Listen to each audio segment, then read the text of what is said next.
అరవింద్ ఆశ్రమం నుండి మల్లికని ఇంటికి తీసుకొని వస్తూ ఉంటాడు. ఇంతలో అక్కడ ఉన్న మాలిని పాపని చూసి, ఈ పాప నా మల్లి పాపే, మల్లికి పుట్టిన పాపే ఈ పాప కదూ అని చెప్పేసి అయితే అరవింద్ చేతుల్లో నుండి తీసుకుంటూ ఉంటుంది. ఇంతలో అక్కడ ఉన్న అరవింద్ అయితే చాలా సంతోషంగా మాలినికి పాపని ఇస్తూ ఉంటాడు.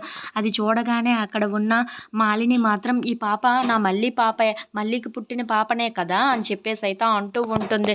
ఇంతలో అక్కడ ఉన్న అరవింద్ అయితే, అవును మాలిని, పాప మల్లికి పుట్టిన పాపే, నీకే ఇచ్చేయమన్నారు, అందుకే తీసుకొని వచ్చాను అని చెప్పేసి అయితే అంటూ ఉంటాడు.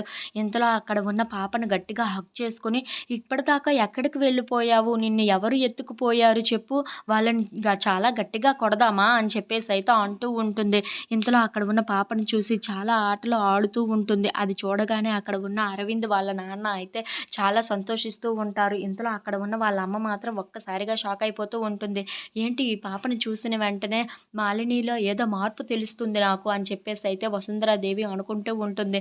ఇంతలో అక్కడ ఉన్న అరవింద్ వాళ్ళు మాత్రం చాలా సంతోషంగా మాలినిని చూస్తూ ఉండిపోతారు. అక్కడ ఉన్న మాలిని మాత్రం, నువ్వు కనిపించకపోవటంతో నేను సరిగ్గా అన్నం కూడా తినలేదు, సరిగ్గా నాకు నిద్ర కూడా పట్టలేదు తెలుసా, నువ్వు ఎక్కడికి వెళ్ళిపోయావో అని చెప్పి నాకు చాలా బెంగ వచ్చేసింది. ఇక నువ్వు వచ్చేసావు కదా, ఇక మనం చాలా ఆటలు ఆడుకోవచ్చు, బోలెడన్ని బొమ్మలు కొనుక్కోవచ్చు, మనకు నచ్చినట్లుగా మనం ఉండవచ్చు, ఇక నిన్ను నేను వదులుకోలేను, ఎప్పటికీ వదులుకోను అని చెప్పేసి అయితే అంటూ ఉంటుంది.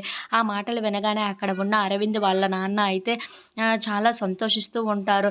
ఇంతలో అక్కడ ఉన్న మాలిని మాత్రం పాపను చూసుకొని చాలా ఆనందంగా గడుపుతూ ఉంటుంది. If you like this video please like, share and subscribe friends.